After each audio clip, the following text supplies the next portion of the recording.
Esse mantra. Só nós estamos recapitulando, né?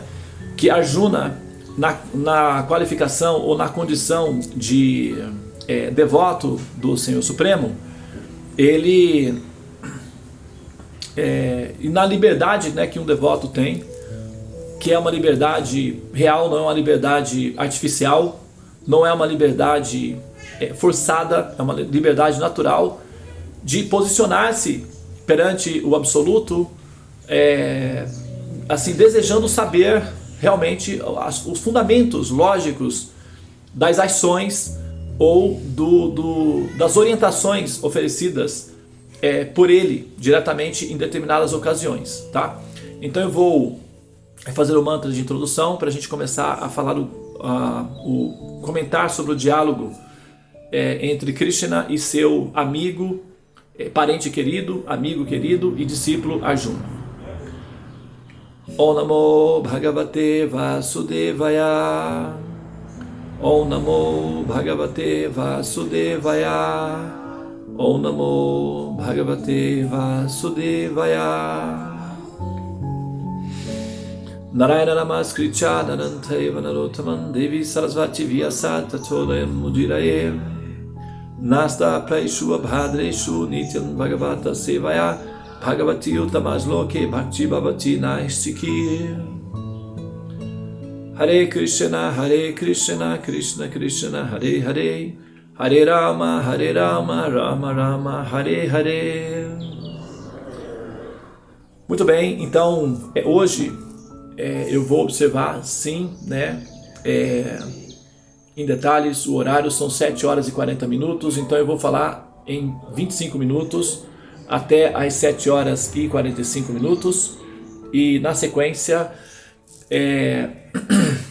eu vou deixar aberto para perguntas, respostas, comentários, caso haja, tá? Existem duas formas com as quais o Absoluto, o Senhor Supremo, não são 3 formas, na verdade, que ele se comunica conosco, tá? A comunicação, ela pode ser direta, indireta, ou ela pode ser absolutamente indireta, tá?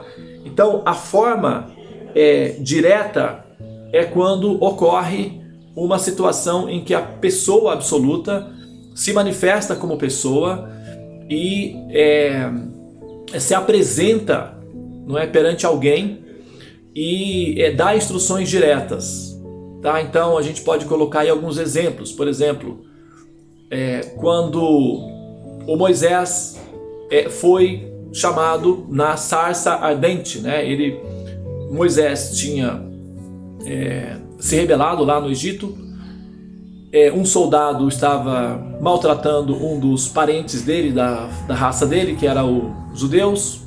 Ele ficou chateado, foi lá e enforcou o soldado, matou o soldado e fugiu, né? Muito embora ele fosse do palácio, da convivência do palácio, ele cresceu no palácio como um dos filhos adotivos do rei. Então ele não precisaria necessariamente fugir, né? Ele poderia inclusive ser absolvido por manobras políticas de alguma forma, mas ele decidiu fugir. A verdade esse arranjo, né, de ele fugir para o deserto não foi necessariamente uma fuga planejada da parte dele, foi emocional, ele simplesmente se desesperou e fugiu. E isso foi utilizado como recurso, né? O próprio Senhor Supremo então o trouxe ali para uma região deserta, porque ele queria, né, ter ali um momento, né? Ele havia feito uma escolha, ele escolheu ali, né, o Moisés para essa atividade. E tem um provérbio que diz assim: Deus não escolhe os capacitados, né? Ele capacita os escolhidos, ok?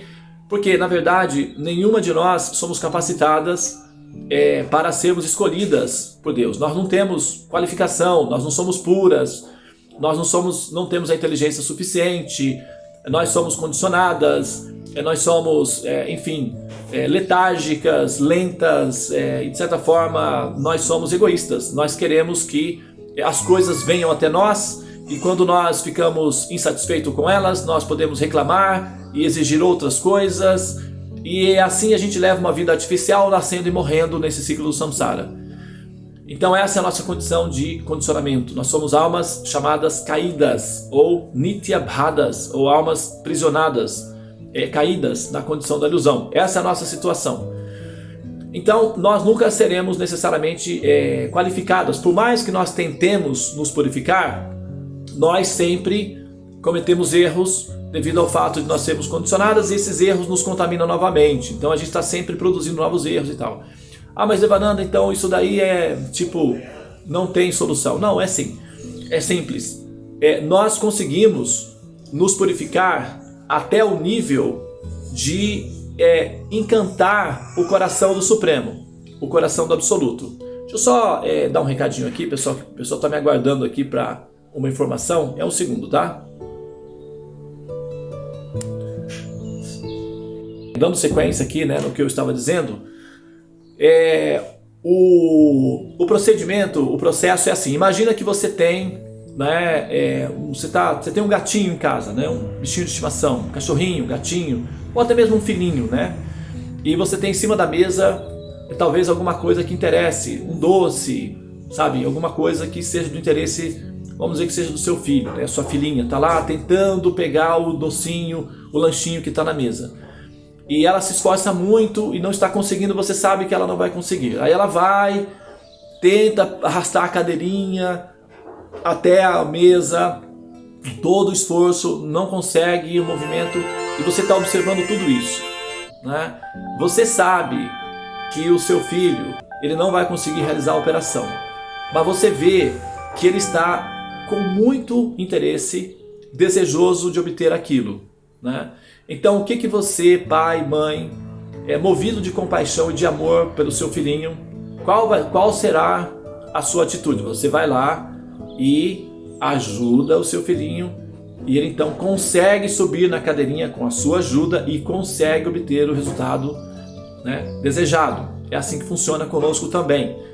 Nós não somos capazes de acessar a transcendência, o reino de Deus, porque é uma coisa muito alta. E nós somos pequeninas, somos infinitesimais, então está fora do nosso alcance. Mas a nossa atitude sincera de desejar essa transcendência, de desejar esse nível, essa plataforma, de alcançar essa condição de existência, é o suficiente para mover o coração do Supremo de enternecimento e de encantamento de amor. Então é quando nós conseguimos enternecer o coração de Deus, é que nós então conseguimos a atenção do Supremo em relação a nós, e nós somos então ajudadas a chegar naquele ponto. Como o próprio Krishna diz no Bhagavad Gita, numa parte lá na frente, ele vai falar para Arjuna o seguinte: Tesham satata yuktanam bhajantam priti purvakam tadhami buddhyogantam jena manu payanti te.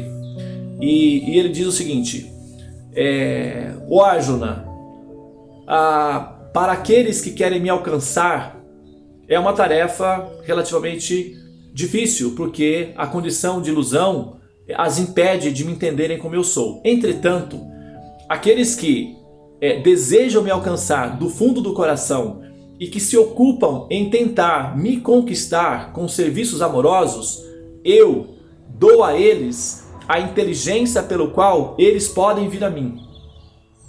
Então, Krishna diz que ele mesmo, Dadhami, Buddhi significa inteligência, Yogan, união com o Supremo, Buddhi Yoga, ou seja, a inteligência que se conecta com o Absoluto, eu dou para eles. Eu dou a eles a inteligência pelo qual eles podem me compreender.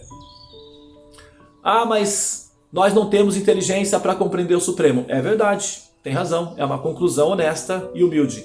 Entretanto, isso não é um obstáculo absoluto. Por quê?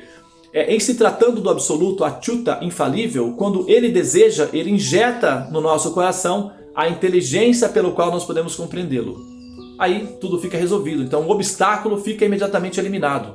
Ele só existe quando nós estamos isolados do absoluto. Uma vez que nós estamos ligados ao absoluto, todos os obstáculos, as impossibilidades ficam automaticamente eliminadas. Principalmente no que diz respeito à ligação de relacionamento amoroso. As consequências disso, aí a gente pode mais ou menos ter uma ideia e computar. Porém, elas são assim bastante variadas, né? Bom, então no caso do exemplo que eu estou dando do Moisés, né, ele foi então retirado para um lado e ali, num determinado momento, ele já estava lá um pouco meio que, né, ele já tinha se envolvido lá, ele já tinha vivido muitos anos lá fora e já tinha se casado, já tinha até se estabelecido como um fugitivo, né, do reino. Em um determinado momento veio, né, ele estava ali próximo de uma gruta e lá dentro de uma gruta havia um arbusto e desse arbusto saía um fogo, né, um fogo. E desse fogo ele então ouviu um oráculo que era a voz do Supremo. E o oráculo, que era a voz do Supremo, o chamou e disse: Moisés, venha, aproxime-se que eu quero falar com você. Ele ouviu aquele som vindo da gruta, achou que tinha alguém, talvez o sogro, algum, sei lá, companheiro de trabalho, aproximou-se e viu que na verdade não havia nada lá dentro a não ser um arbusto queimando, pegando fogo. Só que, curiosamente, não queimava, o fogo simplesmente estava lá, porém o arbusto permanecia verde, né? E aquilo era paranormal. Então ele ficou assustado e tentou, né, sair, porque ele viu que estava sozinho e aquela situação era atípica, era estranha. Então ele recuou e a voz novamente disse: acalme-se, aproxime-se, fique tranquilo, né? Não vai acontecer nada com você, porém eu preciso conversar com você, falar com você, então aproxime-se. Ele então, em estado de transe, né, de hipnose, foi aproximando-se e de repente a voz disse o seguinte, né, a voz do Supremo disse para ele o seguinte: pare onde você está agora, tire as sandálias. Então ele perguntou: tirar as sandálias? A resposta: sim, tire as sandálias. E nesse momento, como ele tinha uma certa, digamos assim, inocência em relação aos eventos, ele perguntou. Nesse momento ele teve a liberdade inocente de perguntar: por que eu devo tirar as sandálias? E a resposta: porque esse é um local sagrado, e em locais sagrados deve-se entrar descalço para demonstrar a sua atitude de respeito e humildade. Por favor, tire as sandálias. Então ele retirou as sandálias e aproximou-se então da sarça ardente para a comunicação. É por isso que em locais sagrados o ideal é não entrar de sapatos. Só que como esse conhecimento não é da cultura do Ocidente, então acontece que as pessoas entram na igreja de sapato e tudo. Mas nos templos védicos na Índia, por exemplo, os sapatos ficam do lado de fora. Os asiáticos, chineses, japoneses, eles aprenderam isso dos budistas, que vieram, né, da cultura védica. Então eles também não entram de sapato em casa. Então na Ásia, de um modo geral, e na Índia, ninguém entra de sapato em casa. Aí saiu desse ambiente já, né, tem esse hábito de entrar de sapato em casa. Mas nos povos asiáticos não há esse hábito, por conta desse preceito de que um local sagrado deve ser observado com humildade, com respeito. Bom, então o Moisés se apresentou e a voz então informou qual seria a missão. Você vai fazer assim, assim, assim e assim. E o Moisés redarguiu ou argumentou e disse: mas eu não tenho qualificação nenhuma para fazer isso. E o Senhor Supremo o informou: mas a qualificação não é sua realmente, a qualificação é minha. Sou eu que vou fazer todos os eventos. Porém, eu decidi que você será o caminho pelo qual eu farei. Então, essa é uma atitude indireta do Supremo, em que ele se manifesta de forma indireta, ou seja, numa forma abstrata, numa forma mística, que é o fogo ardente, né, uma forma mística do Supremo. E a comunicação se deu toda de maneira mística, né? E o Moisés então recebia as informações de forma indireta, nós chamamos de místico, né? Ou seja, mágico. É porque quando falta o conhecimento de como as coisas funcionam, nós chamamos isso de mágico ou de místico. Depois nós descobrimos como as coisas funcionam nos detalhes, aí chamamos isso de ciência. Mas o fato de nós mudarmos a nomenclatura das coisas não altera a natureza mágica delas. Por exemplo, né, como eu já dei esse exemplo algumas vezes, nós estamos nos falando aqui. eu estou aqui a, sei lá, 2, 3, 5 mil metros, 5 mil quilômetros de distância, estou falando com você, você está aí sentado na sua poltrona, na sua casa, confortavelmente, eu não estou gritando, você está me vendo, me ouvindo, simultaneamente, praticamente na velocidade da luz, né, que funciona mais ou menos, né, a comunicação, quase na velocidade da luz, e sabe, isso tudo está acontecendo. Nós chamamos isso o quê? De ciência, de tecnologia. Mas se a gente quiser mudar a nomenclatura, nós podemos chamar isso de magia. Isso é magia, isso é mágico. E é uma magia tão mágica que nós ficamos simplesmente encantados com ela a ponto de nós não conseguirmos mais viver sem ela. Então isso é mágico. Nós podemos ver como mágico ou simplesmente ver como técnico. Aí vai depender da sua noção de prazer de existir, tá? No caso do Moisés, então ele recebeu todo esse processo de forma mística ou mágica, comunicação, e recebeu também um cajado especial com o qual ele deveria utilizar para viabilizar os processos todos que se dariam a partir de então. Ele também resistiu, ele falou, mas isso não vai dar certo, eu sou fugitivo, sou foragido, vai chegar lá e o pessoal vai me prender, e essa vara aqui é o que eu tenho para me defender, e isso vai dar problema para mim. Eu prefiro, sabe, ficar no básico e ficar por aqui mesmo.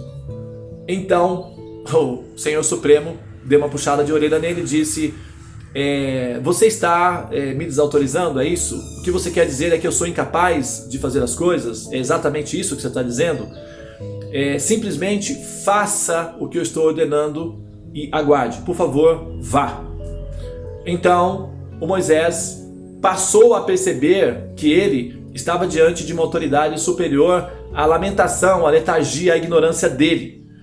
E ele então, movido por essa orientação, né, que vibrou na mente dele como uma decisão final, voltou para o Egito, e a gente já conhece a história, mais ou menos o que aconteceu.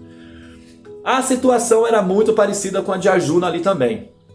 O Arjuna também, né, na inocência dele, enquanto ele não tinha noção da grandeza, da importância, da personalidade Krishna, questionou, né? Não vou, isso vai dar problema, eu vou matar as pessoas, as crianças vão ficar sem os pais, as esposas vão ficar sem os esposos, e essa guerra aqui vai ser um desastre social, não é necessário, eu não vou. Então é muito parecido com o contexto, né? Nesse contexto, no momento da inocência, nós temos uma certa liberdade, não é, com o Supremo. Depois que nós o conhecemos na sua importância, nós ficamos reverenciais. Aí nós passamos então a reverenciar o Supremo de maneira formal, que foi o que aconteceu com o Moisés. Depois que entendeu a influência com a qual ele estava lidando, ele passou a ser formal com Deus, né? Reverenciá-lo de maneira formal. E o Arjuna também. Depois que Krishna se manifestou para ele como sendo quem eu sou, de fato, a Bhagavan, a suprema verdade absoluta, o criador de todos os mundos materiais, espirituais, etc., ele então passou a reverenciá-lo de maneira formal. Essa é uma etapa. Primeiro, a inocência, a ignorância, que é uma inocência. Depois vem o que nós chamamos de reverência, de respeito, de temor ao absoluto. E na fase final, a reverência, o temor desaparece e volta à inocência, que é o amor puro à pessoa suprema, tá? Então, nós estamos com o nosso movimento, o movimento que nós vamos fazer para entrar dentro aí do contexto do Bhagavad Gita, do diálogo. Ele vai permitir com que nós tenhamos uma noção do absoluto, e isso de forma direta, porque não está sendo feito de forma indireta, está sendo feito de forma direta. No caso das orientações no Gita, ou na Gita, é uma orientação direta. No caso das orientações através de Moisés, era uma orientação direta e indireta, porque o Supremo estava falando, porém não se manifestava pessoalmente. Então era direta e indireta ao mesmo tempo, é um paradoxo.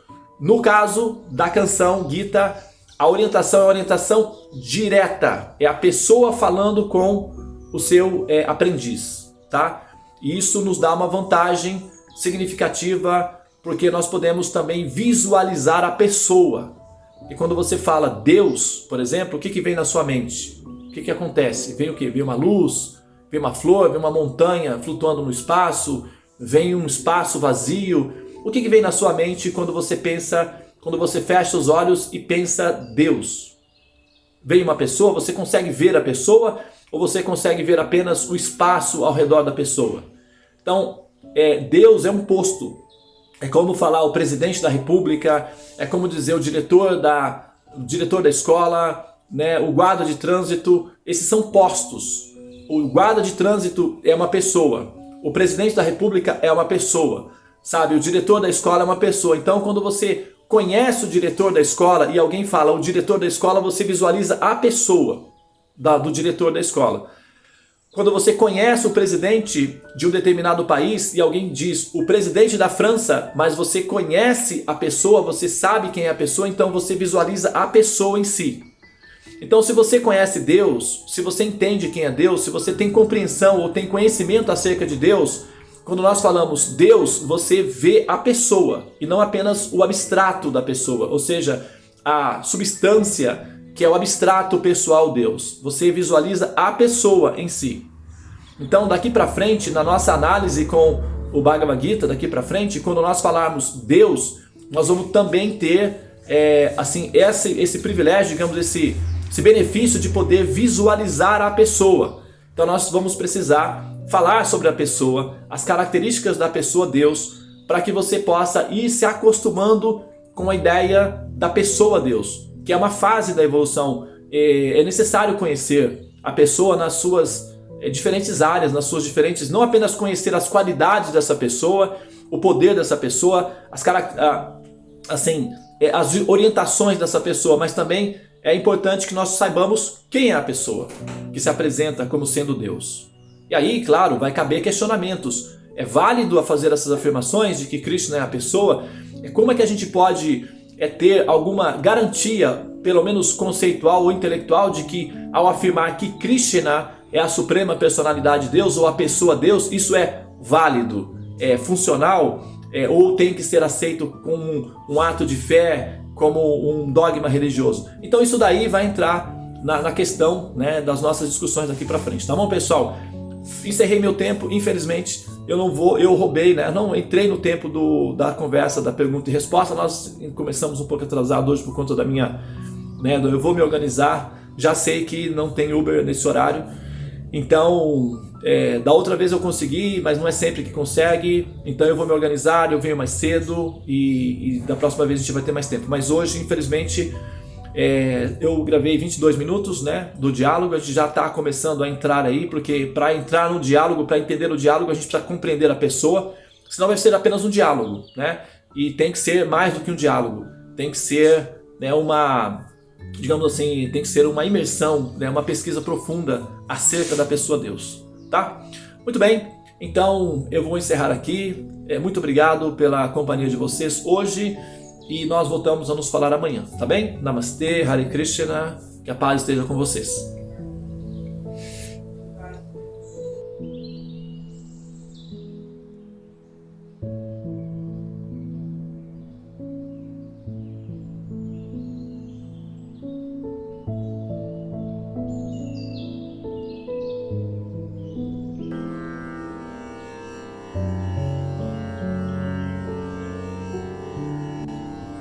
Hare Krishna, Hare Krishna, Krishna Krishna,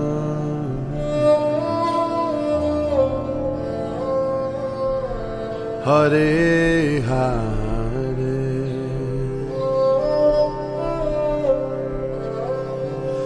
Hare Rama,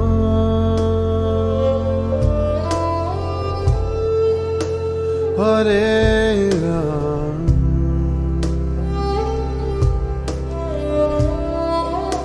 Rama Rama,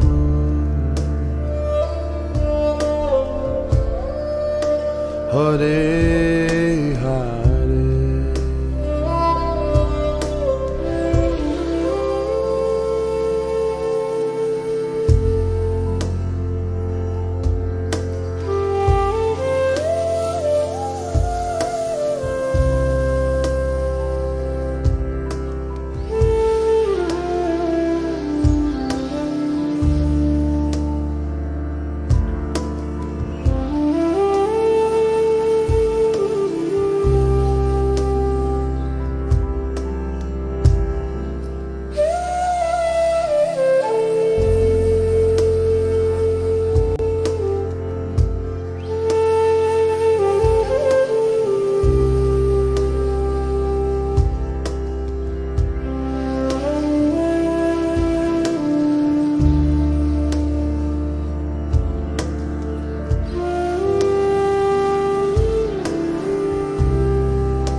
You could become a great horseman and help free yourself and this world, though only if you in prayer become sweet lovers.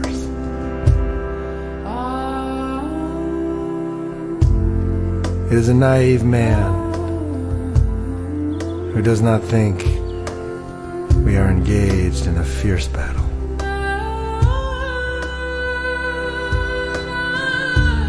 For I see and hear brave foot soldiers all around me going mad.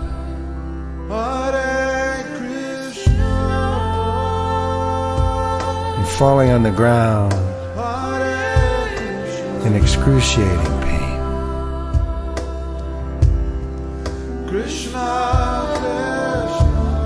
You could become a victorious horseman and carry your heart through this world like a life-giving sun.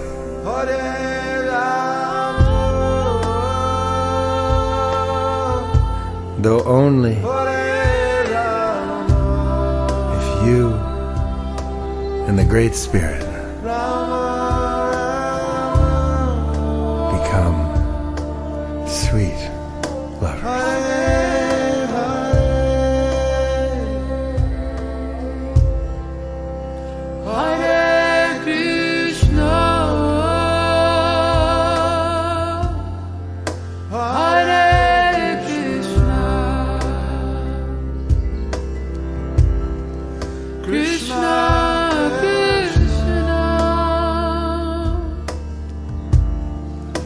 Hare Hare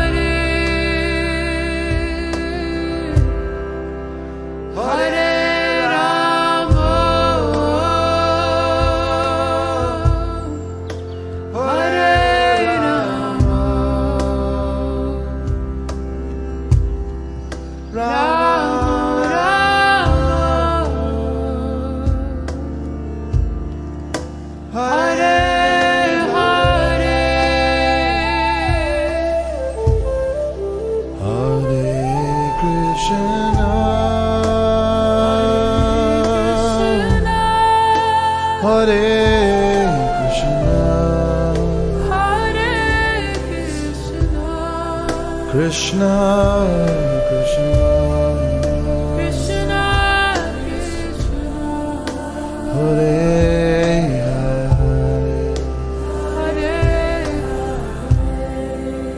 Hare Rama, Hare Rama, Hare Rama, Rama Rama. Hare Hare. Take us home, Benji.